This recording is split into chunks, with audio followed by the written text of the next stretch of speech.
मायक्रोसॉफ्टचं server आज crash झाला आणि जगभरात याचे परिणाम दिसू लागले। भारतातच काय तर इतर देशांमध्ये सुद्धा मोठा फटका बसलाय, खासकर अमेरिकेसारख्या देशालाही मोठा फटका बसलेला आहे। यावरच बोलण्यासाठी आपल्यासोबत नागपूरचे जे आहे सायबर ॲडव्होकेट आहे, सायबर विशेष तज्ञ सुद्धा आहे, त्यांच्याकडून आपण जाणून घेऊ का काय परिणाम याचे सगळे झालेले आहे। सर, कसं पाहता तुम्ही या हल्ल्याकडे? हा नेमका हल्ला आहे, क्रॅश होणं आहे की नेमकी काय घटना घडली असावी?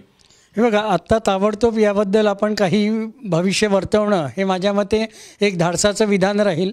पण मायक्रोसॉफ्टची हिस्ट्री पाहता मायक्रोसॉफ्ट हा एक त्यांच्या सॉफ्टवेअरवर झालेला दहशतवादी हल्ला आहे असंच प्रोजेक्ट करणार आहे। कारण मायक्रोसॉफ्टसारखी इतकी जगातली एक नंबरची कंपनी हे कधीच स्वीकार करणार नाही की आमच्या सॉफ्टवेअरमध्ये काहीतरी कमकुवतपणा होता आणि त्याचा फायदा घेऊन आमच्या सॉफ्टवेअरवर किंवा आमच्या तंत्रज्ञानावर हा हल्ला झालेला आहे। त्याच्यामुळे हा आपण मायक्रोसॉफ्टच्या तंत्रज्ञानावर झालेला सध्या तरी दहशतवादी हल्ला आहे असंच म्हणू शकतो। कारण याचे परिणाम आपल्याला जगव्यापी दिसतात आहे।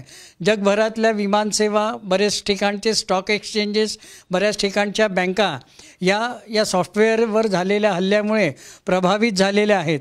त्याच्यामुळे मायक्रोसॉफ्टने जरी हा स्वीकार केलेला नसलं तरी माझ्या मते मायक्रोसॉफ्ट हा एक दहशतवादी हल्ला आहे असंच विधान करणार आहे आणि त्यांच्या प्रणालीमध्ये काही दोष होता किंवा त्यांच्या प्रणालीमधील कमकुवतपणाचा कोणी फायदा उचलून हा हल्ला केला असेल हे मायक्रोसॉफ्ट कधीही स्वीकार करणार नाही। अशा पद्धतीचे हल्ले होत असताना कधी अचानक होत नसेल, पूर्व काहीतरी कल्पना येत असेल किंवा त्यांनाही असेल, त्यासाठी प्रयत्न सुद्धा केले जाऊ शकतात रोखण्यासाठी, ते कुठेतरी काय झालं असेल असं वाटतं? नाही, माझ्या मते असं झालेलं आहे किंवा प्रत्येक तंत्रज्ञानावर जेव्हा ते विकसित केलं जातं तेव्हा अशा प्रकारच्या इंटरनल टेस्टिंग भरपूर केल्या जातात की आपलं तंत्रज्ञानातील कमकुवतपणा शोधण्यासाठी, किंवा ज्याला बग बाउंटी नावाचा एक जगभर प्रचलित शब्द आहे की माझ्या तंत्रज्ञानात काही त्रुटी असल्यास त्या मला कळवाव्या आणि त्या व्यक्तींना रिवॉर्डही दिलं जातं। आणि मायक्रोसॉफ्ट तर या बग बाउंटीमध्ये जगभरातला एक लीडिंग मॅन्युफॅक्चरर आहे। त्याच्यामुळे मायक्रोसॉफ्टला या गोष्टीचा अंदाज बिलकुलच नसावा हे म्हणणंही धाडसाचं ठरेल। मायक्रोसॉफ्टला काहीतरी याची कल्पना असावी असा माझा प्राथमिक कयास आहे। आणि मायक्रोसॉफ्टला पुढे जे इतर देशांमध्ये जे इन्शुरन्स रिलेटेड कायदे आहेत त्याचा फटका बसू नये म्हणून मायक्रोसॉफ्ट शक्यतोवर आपली जबाबदारी ढकलून हा आमच्या तंत्रज्ञानावर झालेला हल्ला आहे असंच दर्शवण्याचा प्रयत्न करेल। आपलं म्हणणं जे होतं किंवा मायक्रोसॉफ्टला कधीतरी आयडिया आली असेल, नक्कीच मायक्रोसॉफ्टला ही आयडिया आली असेल आणि त्यांचे तंत्रज्ञ ते धोके टाळण्यासाठी सर्वतोपरी प्रयत्न करत असतील, पण त्यांचे प्रयत्न अपुरे पडले असतील आणि त्याच्यामुळे हा हल्ला आता जगभरात उघड झालेला आहे। याच्या आधी होऊ शकतं असे छोटे मोठे हल्ले झालेले असतील, म्हणजे पूर्वकल्पना आलेली असेल आणि त्या दृष्टीने या कंपनीने स्वतःच्या बचावासाठी काहीतरी प्रयत्न हे जरूर केले असतील, पण त्यांचे प्रयत्नात ते अपयशी ठरले असल्यामुळे हा आता याचा फटका पूर्ण जगभरात बऱ्याच सेवांना बसण्याची शक्यता आता अजून प्रबळ होत चाललेली आहे। सर, भारतात जर आपण पाहिलं तर विमानसेवा ठप्प झालेली आहे, विमानसेवेला फटका बसला। कशा पद्धतीने हे सॉफ्टवेअर वापरले जाते आणि त्याचा फटका बसलाय, पुढे या प्रवाशांचं जे काही नुकसान झाले असेल त्यांना भरपाई वगैरे दिल्या जाऊ शकते? बघा, प्रवाशांना भरपाई हा एक विषय आहे। कारण जनरली प्रवाशांना भरपाई समजा विमानं रद्द झाली तरच विमानसेवा कंपन्या देतात आहे, पण हा तांत्रिक बिघाडामुळे आहे आणि विमानसेवा कंपन्याही प्रवाशांना जो नुकसान भरपाई देईल तो ते कुठून तरी भरून काढण्याचा प्रयत्न करतील। आता त्यांना मिळालेलं तंत्रज्ञान समजा कमकुवत आहे तर आता हा सगळा शिफ्टिंगचा प्रकार राहणार आहे। म्हणजे विमानसेवा कंपन्या हा मायक्रोसॉफ्टवर ढकलण्याचा प्रयत्न करतील, मायक्रोसॉफ्ट अजून तिसऱ्या कुठल्या तरी एखाद्या त्रुटीवर हा ढकलण्याचा प्रयत्न करेल आणि खरे सफरर जे वापरकर्ते आहे हेच राहणार आहे आणि या सेवा पुरवणाऱ्या कंपन्या याच्यातनं स्वतःचा बचाव करण्याचा प्रयत्न करतील। त्याच्यामुळे ज्या प्रवाशांचं नुकसान झालेलं आहे किंवा ज्यांची विमानं रद्द झाल्यामुळे ज्यांची महत्त्वाची कामं होऊ शकलेली नाही आहे अशा प्रवाशांची नुकसान भरपाई जी आहे ही सध्या तरी मला वाटतं कोणीच देणार नाही आणि आपण त्या सगळ्या प्रवाशांच्या फक्त दुःखात सहभागी होऊ शकतो, याच्या व्यतिरिक्त आपण काही करू शकत नाही आहे सध्या। सर, आपण ॲडव्होकेट म्हणून प्रॅक्टिस सुद्धा करताय या क्षेत्रामध्ये, कुठल्या कुठल्या देशाला मोठा फटका बसला असेल? आर्थिक उलाढालीमध्ये मोठा फटका बसला, स्टॉक एक्सचेंजेसला कुठं धक्का बसला असं तुम्हाला माहिती आहे? नाही, माझ्या माहितीत तर असं नाही आहे. आज भारताचं मार्केट जसं सकाळपासूनच डाऊन होतं, पण आता जी दुपारी मार्केट उघडती जातं, जसं अमेरिकेचं मार्केट आहे त्यांची आता सकाळ चालू झालेली आहे, त्याच्यामुळे होऊ शकतं आज मायक्रोसॉफ्टच्या शेअरवर फार मोठा परिणाम होण्याची संभावना आहे. युरोपियन मार्केटही चालू झालेले असतील, तिथेही काही उलाढाली होण्याच्या शक्यता आहे.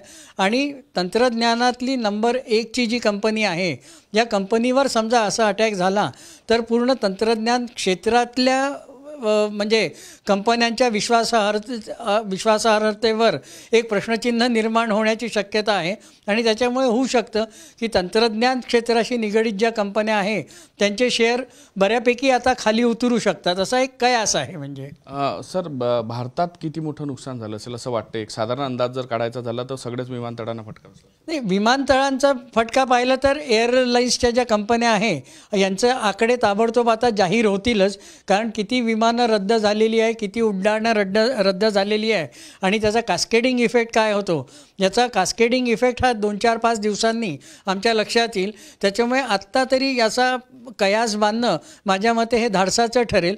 त्याच्यामुळे आपण सध्या तरी हा कयास बांधण्यापेक्षा ज्यांना याचा फटका बसलेला आहे त्यांच्याप्रती आपण काय काय करू शकतो एवढाच फक्त विचार करू शकतो. फक्त विमान सेवेलाच फटका बसला म्हणता येईल की आणखी असे क्षेत्र आहेत जिथं मायक्रोसॉफ्टचे सॉफ्टवेअर्स वापरले जाते, त्या क्रॅशचा त्यांनाही परिणाम झाला? नाही, मायक्रोसॉफ्ट सगळीचकडे आहे. मायक्रोसॉफ्टचं इव्हन आपण क्लाउडमध्येही आहे. त्याच्यामुळे मायक्रोसॉफ्टच्या या तांत्रिक बिघाडाचा फटका जवळपास सगळ्या क्षेत्रात बसलेला असला पाहिजे आणि सगळे क्षेत्र प्रभावित झाले असतील. आता निश्चित क्षेत्र कुठले आहेत हे सांगणं कठीण आहे, कारण आत्ता नुकताच हा अटॅक झालेला आहे आणि त्याच्यातल्या प्रत्येक म्हणजे एकदा पूर आलेला आहे, आता किती गावांना फटका बसला हे शोधायला प्राथमिक अंदाजानंतर किंवा चौकशीनंतरच हे निगडीत होईल. पण फटका खूप मोठा असेल असा एक प्राथमिक आपण कयास नक्कीच बांधू शकतो. सर, हा हल्ला झाला, यापूर्वी असे काही मोठे हल्ले झालेले आहे का, किंवा इतक्यात काही मोठे हल्ले झाले? नाही, खूप आधी आपण पाहिलं असेल की जेव्हा 2000 साली Y2K नावाचा एक मोठा ज्याला प्रोजेक्ट करण्यात आलेलं होतं की हा हल्ला आहे पूर्ण संगणकीय प्रणाली बंद होईल, कारण 1999 नंतर 2000 हे जे साल येणार होतं तेव्हा ते सॉफ्टवेअर 2000 हे आकडे घेण्यातच असक्षम आहे असं कयास वर्तवला गेला होता. त्याच्यामुळे Y2K नुसतं होणार आहे हल्ला, या हल्ल्यावर बऱ्याच कंपन्यांनी आपली पोटं भरलेली होती. तर Y2K हा एक अटॅक होता आणि त्याच्यानंतर आण्विक क्षेत्रावर म्हणा किंवा संरक्षण प्रणालीवर, किंवा आपण जसं नागपूरचं बोलतोय तर नागपूरमध्ये एका मोठ्या डिफेन्सच्या प्रोडक्शन करणाऱ्या कंपनीवरही अशा पद्धतीचे हल्ले झालेले आहेत. त्याच्यामुळे असं नाही आहे की तंत्रज्ञानाशी निगडीत क्षेत्रात हल्ले होत नाही आहे, पण हे हल्ले बऱ्याचदा उघड केल्या जात नाही किंवा हे हल्ले तांत्रिक तपास असल्यामुळे याच्याबद्दल फारसं जनतेमध्ये काही पसरवल्या जात नाही आणि हा एक मामला इंटरनल मॅटर आहे असं समजावून थांबवण्यात येतो. त्याच्यामुळे अटॅक भरपूर झालेले आहेत, पण मायक्रोसॉफ्टवरचा आजचा जो हल्ला आहे हा माझ्या मते आजच्या इतिहासामधला सगळ्यात मोठा हल्ला असावा. सर, क्रिप्टोबद्दलही असे हल्ले झाले? हो, भारतातलं एक वझिरेक्स म्हणून जे मेजर क्रिप्टोकरन्सीचं एक्सचेंज आहे त्या एक्सचेंजवर नुकताच 2 दिवसापूर्वी मेजर हल्ला झालेला आहे आणि त्याच्यात जवळपास 150 मिलियनची क्रिप्टोकरन्सी या वजिरेक एक्सचेंजमधून दुसऱ्या एक्सचेंजमध्ये परावर्तित करण्यात आलेली आहे. आता हा अटॅक जो आहे क्रिप्टोचा वजिरेक्स एक्सचेंजवर झालेला अटॅक, आता हे एक्सचेंज भारत सरकारच्या ॲथोराइज्ड एक्सचेंजच्या लिस्टमध्ये आणि या वजिरेक्स एक्सचेंजच्या मार्फत बऱ्याच भारतीय नागरिकांनी क्रिप्टोकरन्सीमध्ये गुंतवणूक केलेली आहे. आता भारत सरकारने क्रिप्टोकरन्सी किंवा डिजिटल ट्रान्झॅक्शनला एक टॅक्स लावल्यामुळे बऱ्याच लोकांमध्ये क्रिप्टोकरन्सीबद्दल एक तर जागरूकता झालेली आहे आणि क्रिप्टोकरन्सी ही अधिकृत आहे अशी लोकांची मानसिक धारणा बसलेली आहे.